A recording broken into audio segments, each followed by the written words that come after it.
our last day of arguments this week. We're happy to have you here with us. I think you're all familiar with our lighting system, but just a quick refresher on that. When the yellow light goes on, you have 2 minutes left. When the red light goes on, your time is up. We ask that you please respect the lighting system and that you stop speaking when the red light goes on. The only exception is that if one of us has asked you a question, we do want to hear your answer to the question, so please go ahead and answer even if it's after the red light. And with that, we'll begin today with Mobile Baykeeper versus Alabama Power Company. We'll hear first from Mr. Torrey.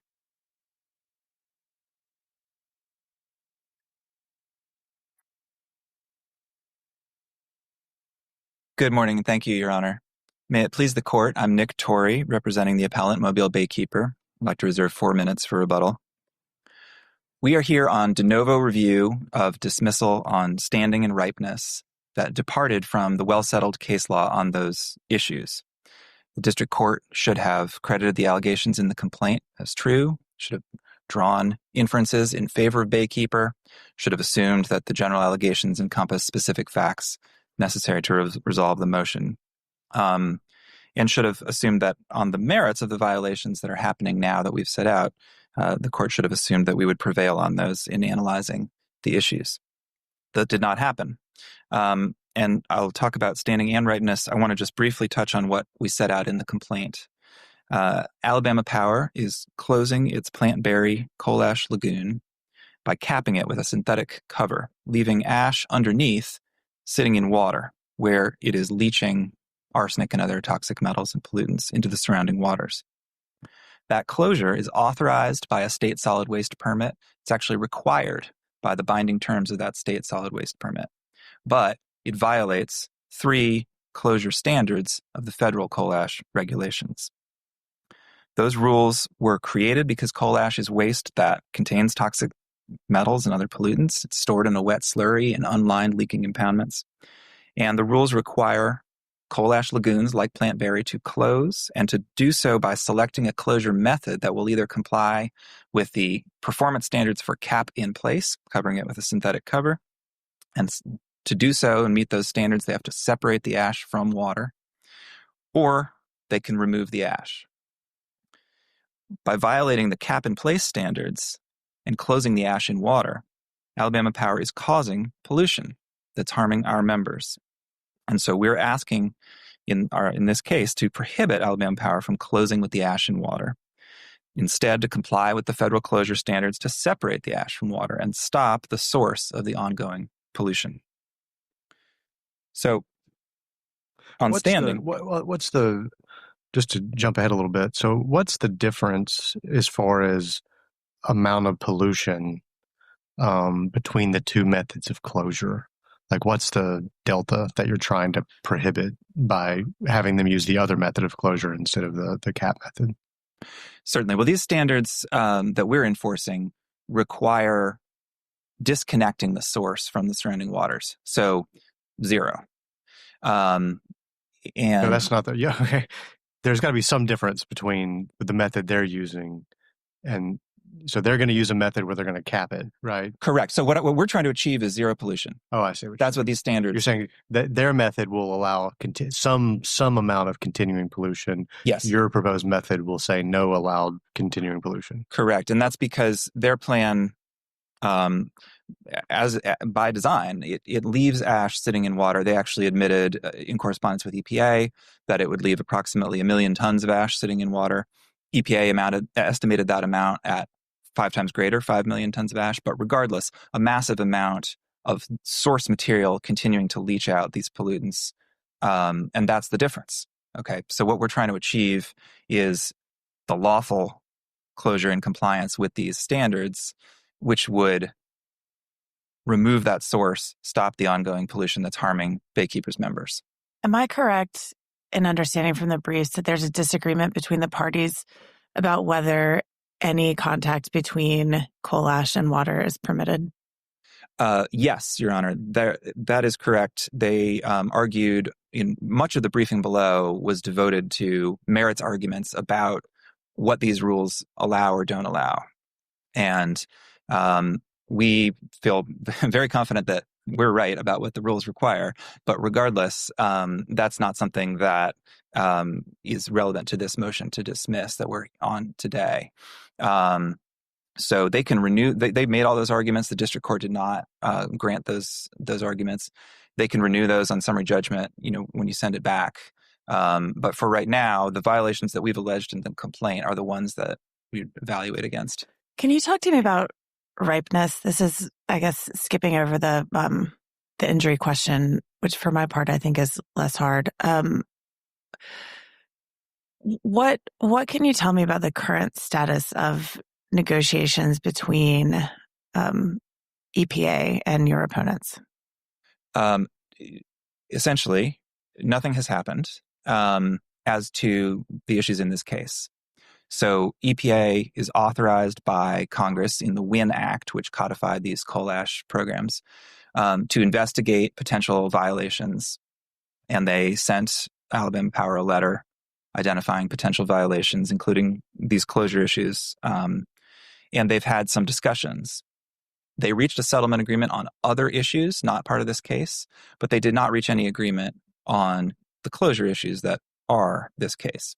The one point I want to really emphasize is Congress, when it created that investigative power for EPA in the WIN Act, at the same time preserved citizen enforcement of the rules as a primary mechanism authorized under RCRA for enforcing these things. And they said very clearly there's only one thing that EPA can do that will block citizen enforcement, and that is to go to court and file an enforcement action before we do. And then we can't go forward. That did not happen here. What's the statutory site for that? Remind me. Absolutely. So that is 42 USC 6972 B1B. And what happened in this case is we filed the case. We were going forward. EPA, sent this letter and identified, potential problems. But those discussions haven't gone anywhere that we're aware of. And they couldn't go anywhere that would alter our ability to enforce the law in this case. And you're saying that right now, your client is being injured because whatever Alabama Power is doing or not doing with respect to the closure is today causing more pollutants to leach into the water than it would cause if they closed it correctly. Is that your contention? Absolutely. And that's the Walters versus Fast AC case that looked at this traceability issue and said, would the plaintiff be issued in precisely the same way if the challenged conduct were not occurring? And here, if they were not violating those standards and closing with their ash and water, but instead were complying with those standards and separating their ash from water, they would be reducing the contact of the ash with the water. They'd be stopping the source of the pollution and achieving that zero pollution state that the standards require. So from your perspective, if EPA demands new action later, that's simply icing on the cake to what you theoretically could achieve in this lawsuit by changing their processes, upon final judgment of a district court or whatever. Well, we are the only ones actually enforcing the law. We're the ones who have filed the enforcement action per the scheme that Congress set out. And right, I'm just saying they're saying we're negotiating with EPA. Who knows what's going to happen? Maybe things will change. It's too unsettled right now to have any real relief. I'm trying to understand. You're saying no, that might be fine, but today what we're seeking would help us regardless of what happens with EPA. Is that what I'm understanding? Happens or doesn't happen with EPA? Yeah, so there are near-term benefits to lawful closure. They have to start doing work that would immediately start relieving those pollution harms. So that's an important point. In addition, I would say that both these doctrines, standing and ripeness, is not based on sort of speculation about what might happen in the future. We're going off of the existing facts now. We've set out the violations that are occurring now. And any defendant, in theory, could say, well, we might change our minds, we might come into compliance, or the agency might settle with us, and something might change in the future. But if that could defeat, the law enforcement now, that would be contrary to everything that I understand about these doctrines. Would you address there's kind of two parts to the district court's view that any sort of relief that you get will not take effect until too far in the future to address it now. And so you argue, one, that's just not like a legal principle that matters for the purposes of standing or ripeness. And then you have a second argument that was based on a fact determination that was just wrong. And I just want to get you to address those issues before you sit down. Certainly. So the district court said or assumed that there would be no benefit from the lawful closure method that we're seeking, basically until that was complete. And that's not how it works. And we've actually submitted an expert declaration explaining that's not how it works. But the main thing is that's a factual assumption about what happens with the pollution, what happens with the remedy, that is just not appropriate on the motion to dismiss. Well, let's just assume the district court was right about that. Does it matter? I mean, I guess that's kind of like the legal question that I have, is that something that actually should factor into the ripeness analysis at all? The fact that you might not, or I guess it's redressability. Yeah. You might not redress your injury tomorrow. It might be like 5 years in the future before your injury is redressed. Right. I would say no as well. If in that counterfactual where it didn't make a difference, in the short term, it would still be relief. And I think, what Justice Kavanaugh wrote in the Diamond Alternative Energy case, a lot of the standing cases make clear, you can look out into the future, and if there is at least the possibility of even partial relief, that's enough for redressability. I'll just say one thing on the question you were asking, Judge Grant, too. That is that if there were a future change, they could always come back and move to dismiss as moot. I mean, they do have a recourse in that scenario, but they would have to meet their burden to demonstrate mootness at that point, and that nothing like that has occurred here. In fact, they argued vigorously that they should get to do exactly what they're doing now. And before you sit down, can you confirm for me whether it's accurate to say that Alabama Power reached settlement of all other concerns 12 months ago with EPA, and Alabama Power has given no sign that any negotiations are continuing about the closure plan? Well, the settlement that they reached was a very partial settlement of other issues not related to the closure, which is really the central question. That's my point. Yes. So that's correct. Okay. Thank you. Okay. All right, Mr. Torrey, you've reserved 4 minutes. We'll hear from Mr. Hayden. Please, the court, Ed Haddon for Alabama Power. Your Honor, this court can affirm for any reason, including redressability and ripeness. Here there's a mismatch between the injury they allege, which is not stopping ongoing pollution, and the judicial relief they request, which is file a plan. If Judge DuBose ordered us to file a plan today, we go to ADEM, which is I'm sorry to interrupt, but isn't it more than file a plan? Isn't it file a plan that complies with the law? Right. The plan has to be compliant. Okay.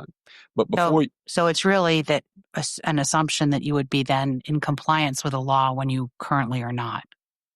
No, Your Honor, there's a difference between filing a plan and implementing that plan. Specifically, ADEM Regulation 335-13-5-.025A says that if we want to modify our permit, we have to file an application, that'd be the plan, with ADEM. And the next sentence of that regulation says that before we can actually implement that, it says we have to get approval from the department, quote, prior to implementation of the proposed change. And so they're two different things. We can file a plan all day long, but the problem is ADEM and EPA, we file it, that just starts us down the road of contingencies. Are we going to have another permit program at ADEM? Is EPA going to approve it? Is EPA going to have their own permit program? Is EPA going to say under the penalty provision that we have to close in place? We have to have more engineering controls. We have to excavate. So you're saying, because at this stage we assume that their factual allegations are true. So what you're saying is Alabama Power's plan is unlawful, but requiring your client to file a lawful plan will not redress their injury because there are a lot of bureaucratic hurdles between filing that plan and actually getting something done. Exactly right. That is surprising to me as a contention. Well, I would say this. I think the best authority for that would be what my opponent cited in their post-judgment motion, which is document 11, page 15. And they say that under Lujan, pages 570 and 571, Justice Scalia wrote that since you only had two agencies that were party to the case, and the court said, you want us to order that all these other agencies and the government have to consult with them before they do environmental projects overseas. But they're not parties to the case, so they're not bound. So there's no redressability. But I don't think there's a discretionary piece given to Alabama state authorities to demand that a plan that is compliant with federal law fall out of compliance with federal law, right? I mean, that's what you're saying. If their contention is the plan right now is unlawful, you need to file a lawful plan. And you're saying, okay, fine, we can file a lawful plan in Alabama, but who knows if the authorities will actually allow that lawful plan to go forward. Well, maybe they'll tell us it has to be unlawful. That is what I find surprising. Tell me what I'm I'm saying, Your Honor, is that just because Judge DuBose says this is what's lawful, and that would say, okay, that's what we say is lawful, Alabama Power and Baykeeper. It doesn't bind people who aren't parties to the case. That's not necessarily but we what do have says. To assume that Alabama authorities will act within the law. And if there's some dispute about that, then it would go to a court. And that's why, unfortunately, this litigation of this sort tends to drag out forever because there are a lot of legal contingencies. But I've never understood the fact that we have to sort out what's correct under the law to mean that an injury is not redressable.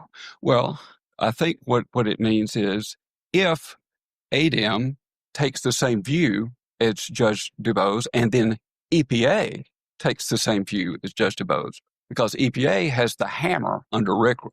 They can impose a penalty on us and make us do whatever they want. But I think, and you'll correct me if I'm misunderstanding your point, but I think what Judge Grant is trying to get at is that goes to the merits, right?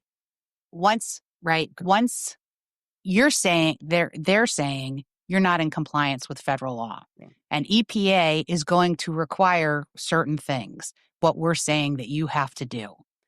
And federal law requires that Alabama comply with federal law, so ADEM is going to have to do the same thing. You are saying, no, they might not. They might not think that this is what federal law requires, but that's a question for the merits. Why isn't that a question for the merits? The reason it's not a question for the merits is the same reason it wasn't in Lujan with the other agencies. They weren't bound by, just because the Supreme Court of the United States said that you had to consult had a consulting obligation with the Departments of Interior and the Departments of Commerce. That didn't bind the other agencies, according to Justice Scalia. Well, right, but that's a different statute, though. I think whoever is right and wrong, this statute about what it requires, this statute does have certain particular requirements. It's not a kind of NEPA style demand that you guys need to look at all this stuff before you figure it out, right? There are certain requirements that are disputed, but there are certain requirements about what has to be done. And there's no discretion for Alabama to think one thing and the feds to think one thing, and that just makes it impossible to ever sort it out. We need uniform compliance. However, the way you do that is you work it out with courts and with other parties. Now, the EPA, for example, can have one view of what it is. If they would have made EPA a party here, they would be bound. If they made ADEM a party here, would be bound. But they didn't make them parties, so they're not bound. Can I ask you so the standard for redressability is that when a favorable decision would amount to a significant increase in the likelihood that the plaintiff would obtain relief that directly redresses the injury suffered. So, so redressability doesn't require establishing a certainty. Right. And so I get your point that, look, Alabama could Power could file a plan and the plan could be rejected, or they could maybe not go through with it, or something else could happen. But isn't an injunction, I mean, what they asked for is an injunction against Alabama Power doing what it's currently planning to do, Right. and that it file a plan to do something different. Right. Doesn't that meet the standard that it would significantly increase the likelihood that the different No, thing would it happen? would, Your Honor, if that plan had to be accepted. Well, then it would be a certainty, though, I guess my point, okay. right? Or let's say, but if they file it, there's no obligation whatsoever on ADEM and EPA to accept that plan, reject that plan. It's just advice because it's not binding on them because they're not parties. Well, I mean, there are the legal requirements, right? Right. And we do expect the government to comply with legal requirements. So doesn't that take care of that problem? Well, that was the exact same argument made against Justice Scalia's holding or his plurality opinion in the case of Lujan. They said, well, the government's part of the government is part of the case, and so if we hold this, then all the government's going to follow what the Supreme Court says. And the Justice Scalia said, no, they're not required to. Well, here, no part of the government is part of the case. So there's no collateral estoppel. There's nothing that binds them. They could have made them part of the case. They didn't. But here, it kind of goes like this, Your Honor. They say... Back up. What would be the use of a citizen suit, which is a provision in the law, right, if it could never be effective? It's just a way to get people in court to kind of talk about things. Oh, I think it could be very effective, Your Honor. I think there are 5 different ways they could have actually sued in this case to get relief. As Justice DuBose said, they could have sued under RCRA, citizen suit provision, to say stop imminent pollution, but they did not. They could have filed a state lawsuit to say clean up via trespass and nuisance, clean up the pollution. They did not.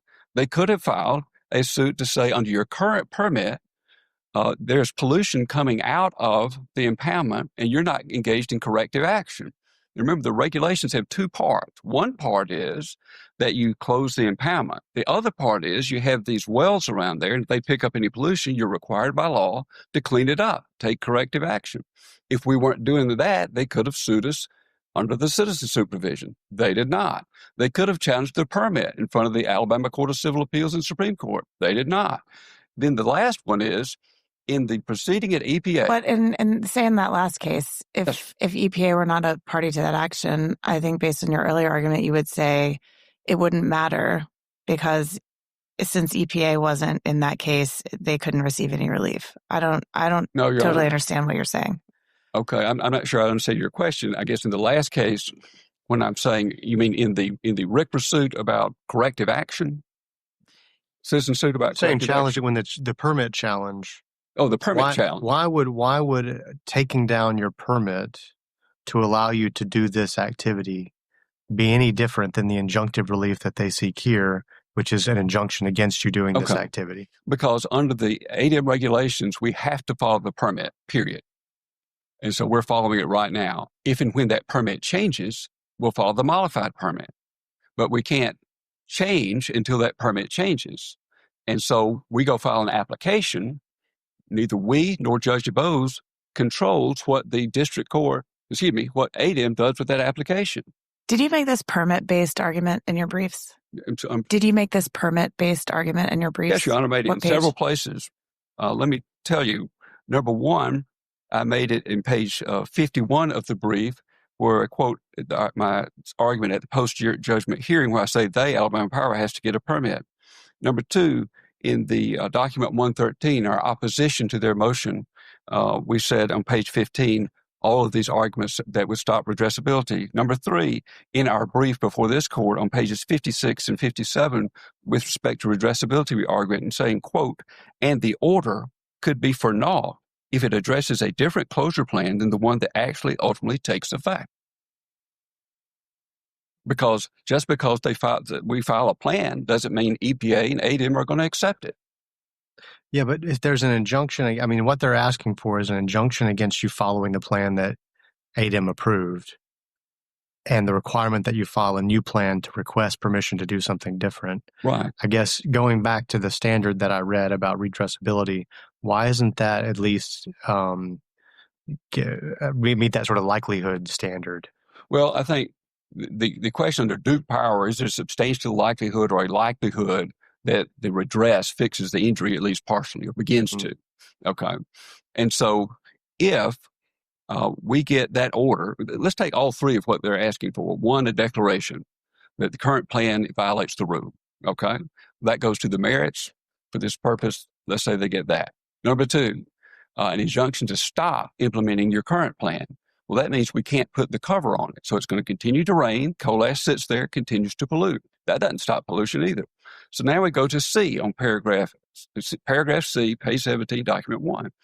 File a plan that's compliant with the rule. What will we do? We go to ADM. We file the plan. Okay. We file the plan, and they then say, okay, we don't have an approved permit program. Do we issue a permit or not? Do we like that permit or not? Are we bound by Judge DuBose's order? No, we weren't a party. What does EPA say? EPA has their hydrologists and geologists looking at it, and they're going to say, okay, here's what we think. And if you don't do what we say, we're going to have a penalty on you of $1 zillion a day until you do what we say. Now, where we're in the middle, okay, if Judge DuBose says file a plan, we filed it, we have completed our obligation. Okay.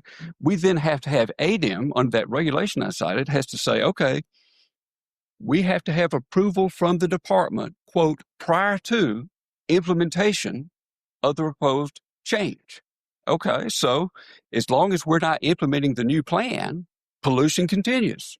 And we don't control what ADM says. But EPA standing says. requires only proximate causation, right? I mean, so and but for your filing the new plan, there's no chance that you would come into compliance. No, Your Honor, that's not correct.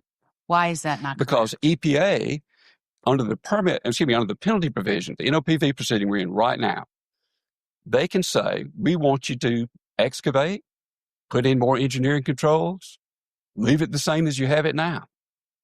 They can say all of that without any court proceeding. That's true, but court proceedings, but enforcement proceedings by EPA are not required before a private cause of action can be filed. So statutorily, so I'm not sure that gets you anywhere. I think it gets us to redressability, Your Honor, is if the plan that we file, that Judge DuBose orders us to file today, we file it, EPA is not bound by it, and so will it increase? But what you're saying the chances effectively, of doing something? I'm sorry, what you're saying effectively means that the statutory provision that says that a private cause of action can be filed and you don't have to wait for EPA enforcement is meaningless. Why is that not the case? No, because they could have filed, what if they had actually asked for an application for an implementation order? So what if they said, instead of file a plan, they said, excavate, implement this plan. Well, had they done that, then they can't, it still has to be approved by EPA, right? If we have a court order telling us to do something, we have to do it. And so they could have ordered, and they've examined the same law firm in Virginia Electric case did ask for, quote, removal as quickly as possible of all that coal ash. Okay. Well, they could have asked for that here. They didn't do it. If they would have, it'd have been like the South River watershed case, where they said, we want an order to stop dumping sewage and clean it up. Or they could have been like the Arlington Heights case. If they would have made a regulator a party, they could have said, hey, regulator, change your decision. And then we would have been like Arlington Heights, have to change that rezoning decision, or here, change the permitting decision. I have a feeling that in that case, you might have been saying to us, we can't just do that. We have to file a permit. What they should have said is you need to file for a permit to do this in compliance with the law. No, Your Honor, what I'm saying is if they had made EPA a party, like the plaintiff in Arlington Heights made the municipality a party, then the party can be ordered to do something. If ADM was a party, they could be ordered to issue us a permit, and we'd have to do it. Yeah. Even without a permit, if we had a court order, like in the South River watershed case, we would have to do that. We have to be in contempt if we don't. We have to follow that order. But they didn't ask for implementation, and they didn't put the regulator as a party.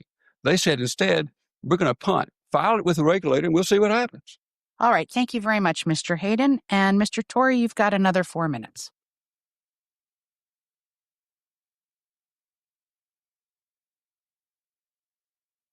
This was not Judge Dubos's argument in the district court. Let me one point he makes that does seem to just strike me as maybe correct is that an injunction against them following their current closure plan is likely to increase pollution and not decrease pollution. Have you thought about that? That's not correct, Your Honor, because they are required to close. The federal regulations require closure. And the question is, are you going to close in compliance with the standards or not in compliance with the standards? So a declaration and an injunction prohibiting leaving the ash and water continuing to pollute means they have got to come up with and implement a compliant closure plan. They're still subject to that obligation. And then we've also asked for that. We've asked for them to put forth a plan that will actually comply with these standards. It strikes me that the request for relief here, I know you don't do this line of work, but it's sort of like a redistricting case where a body has to redistrict, and what the plaintiff usually says is you don't use the plan that you have and come up with a better one, and that's the remedy in that kind of case. Right. So I just want to be clear. I see one sentence in their brief on page 56 where they suggest that the state permit could somehow throw a wrench in the federal court remedy. But that's really, I think, somewhat ludicrous for a couple of reasons. Number one, let's just be clear. The situation we're in is that the state solid waste regulations are more lenient. They allow more than do the federal closure standards for coal ash. That's why Alabama's program got rejected by EPA. And Mr. Hayden has provided no basis that ADEM would have for saying you can't do something more to clean this up in compliance with a court order saying the federal regulations need to be implemented. If they were to do such a thing, it would violate the Supremacy Clause. This is federal law being enforced. But again, it's all purely speculative. There's no reason to go down that road because, again, the assumptions that the court is supposed to make on resolving a motion to dismiss like this are that if it's gonna make it more likely that we're gonna get our relief, that's enough. And this court in May decided the Marin versus Chief Financial Officer of Florida case, which dealt with an issue like this. There was a contingency raised by the state. They argued that these people might not actually succeed in the further proceeding that would need to happen to get their property back. And the court says, we don't fool around with that. We're going to assume that they prevail there because what we're addressing is, have you asked for something that would relieve your injury? And that's the case here as well.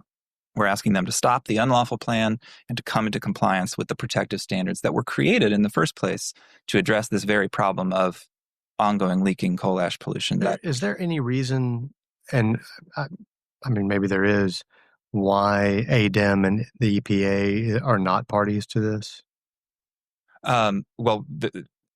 Quite simply, I mean, Alabama Power is the violator, and the structure of the citizen suit program is that we are enforcing these standards directly against them. The predicate for us being able to do that is that EPA has chosen not to overfile us and file an enforcement action of their own. So we're the ones doing it. And similarly, the state doesn't have a role to play here because they have a separate program. That's fine, solid waste program. It imposes its own requirements, but they're more lenient. They're not relevant to the issues in this case where we're enforcing these closure standards. I think your response was a good explanation for why they don't need to be a party. I guess my question is more, is there any reason they couldn't? So, for example, let's say that you won this remedy in front of Judge DuBose, and she ordered them to stop their current plan and to file something asking to do a closure differently. And for some reason, ADEM said, we don't like that. Is there anything that would prevent you from adding ADEM for remedial purposes? At that point, I'm sure we could deal with it at that point. Yes, Your Honor. But I think right now, I guess you would say neither ADEM nor APA has done anything to impede the execution of a lawful plan if the district court ordered that to be filed, right? So I'm not sure what your cause of action against either of them would be. Right. today. Yeah, I think that's a great point. And then also just going back to the way that you evaluate the motion to dismiss. I mean, these are all sort of speculative possibilities about how things could play out in a way that would Because go. you could, I mean, Yeah. it's conceivable at this point you could lose, and none of this has to be dealt with, right? I mean, this is a motion to dismiss on the idea that that you could sort of, even if you got the relief you requested, it wouldn't help you reduce pollution. That's the question for us is if you prove everything that you say is true and you get all the relief that you've requested, pollution would stay the same. I mean, I'm saying that's the question for us. If only if we find that pollution would stay the same if you got everything that you requested, would we dismiss? That, I mean, that I suppose that's yeah, the way that one could think about what it would mean to dismiss this case. What I'm thinking about is, these rules were created exactly to stop this problem. That's why they exist, these closure standards. And so if we're allowed to go forward and do discovery, enforce these requirements, it will result in a lawful closure that stops that pollution from happening. All right. Thank you very much. Our next case is O'Neill versus American Shaman Franchise.